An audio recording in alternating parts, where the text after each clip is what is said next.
Pemirsa, Anda kembali menyaksikan Sport 8 Garuda TV bersama saya Sheila. Dan Sandi Firdaus. Iya, dan juga narasumber kita yang sudah hadir ada Bung Edwin. Kita lanjut ngobrol nih ya Sandi. Ya.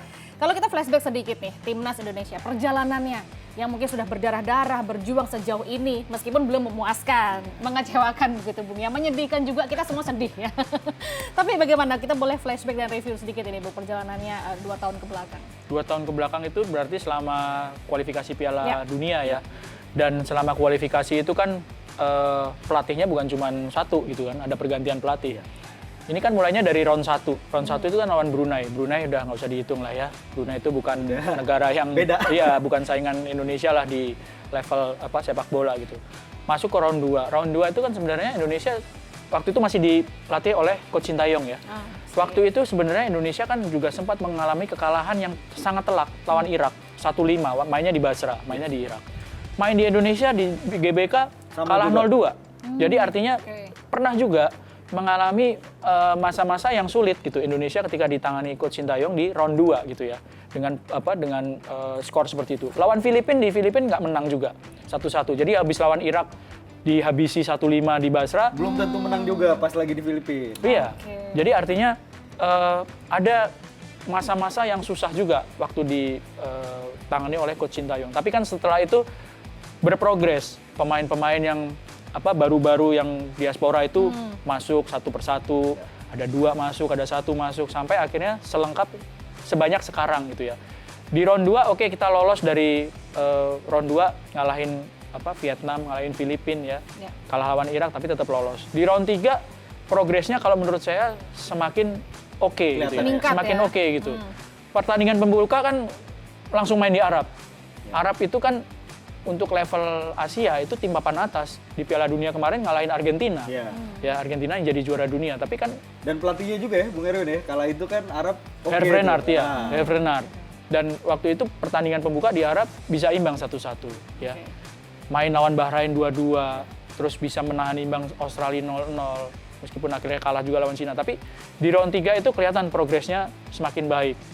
Sampai diganti pelatihnya, iya. Nah, kode baru Dipatahkan hatinya. Sampai akhirnya diganti pada saat menurut saya memang progresnya lagi bagus gitu ya.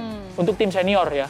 Untuk timnas senior di pra Piala Dunia progresnya lagi bagus dan nggak ada secara teknis ya. Secara teknis Indonesia itu juga lagi bagus. Waktu itu kan habis ngalahin Arab di GBK 2-0 ya. Terus diganti. Nah, setelah diganti itu kan pelatih ganti itu kan nggak semudah membalikan telapak tangan gitu kan ya. Latihannya juga nggak banyak, kenalan sama pemainnya juga nggak. Di FIFA Matchday itu kan paling lama ketemu di FIFA Matchday itu kan paling 5 hari sebelum pertandingan, paling lama ya. Tapi prakteknya itu kan mungkin sekitar 4 atau 3 hari. Kalau 2 pertandingan ya bisa ketemu mungkin seminggu atau 10 hari lah. Setelah itu hilang lagi kan, balik lagi ke klub. Tapi ngelihat dengan komposisi yang sudah ada, Bung Erwin melihatnya tadi penambahan pemain diaspora khususnya, apalagi di sektor-sektor yang dibutuhkan ketika mungkin di era Coach Sintayong tidak ada, ketika hadir ya lini serang yang cukup istimewa dengan katanya mungkin grade yang lumayan ya. Bung, itu gimana kualitas itu dan melihat dengan prospek yang sampai sejauh ini? Iya betul, karena itu pemain-pemain baru yang didatangkan dan memang bukan kaleng-kaleng begitu kalau dibilang bermain di Eropa begitu. Oke, kalau mau dikomparasi itu kebetulan memang komparasinya bisa pas. Indonesia di round 4 ketika masih ditangani oleh Coach Sintayong gitu ya. Lawannya kan Arab Saudi, 2 kali main. 2 kali main itu belum ada Emiliano.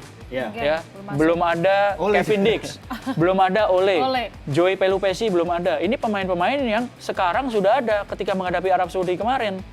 Sudah ada.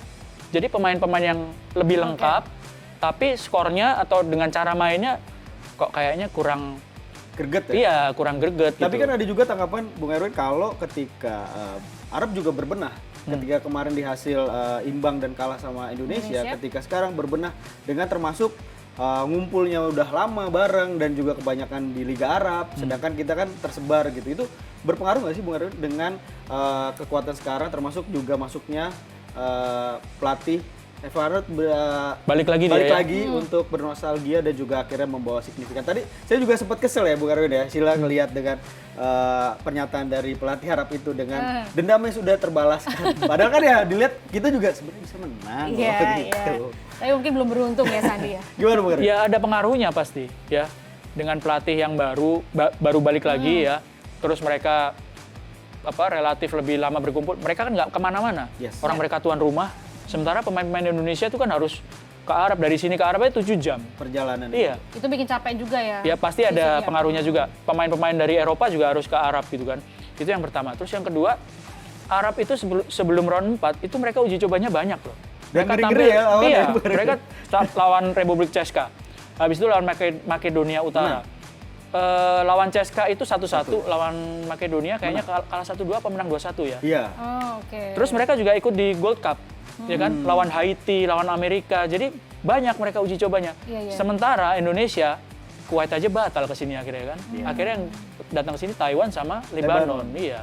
Jadi artinya secara persiapan, ya Federasi Arab, PSSI-nya Arab itu benar-benar mensupport dengan cara yang sangat positif dan menurut saya sangat berguna gitu ya. Iya.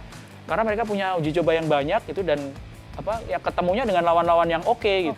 Sebenarnya ada chance untuk menang, ada juga chance untuk lolos seenggaknya ke round 5 Iya. gitu. Dengan perubahan pola komposisi pemain. Tapi ini memang dari segala yang sudah dicoba dengan komposisi staf kepelatihan Patrick Kluivert, ini memang ketidakberuntungankah yang berpihak sama kita atau memang tadi ada ya faktor formasi yang Berubah kurang begitu ya? kurang Oke. greget gitu kalau kacamata Bung Erwin. Oke, Iya. baik. Tapi dijawabnya nanti. Ini Oke. kan seru sekali dan juga surprise ya untuk pemirsa. Kita akan kembali usai jeda tetap di sini bersama kami di Sport 8 Garuda TV.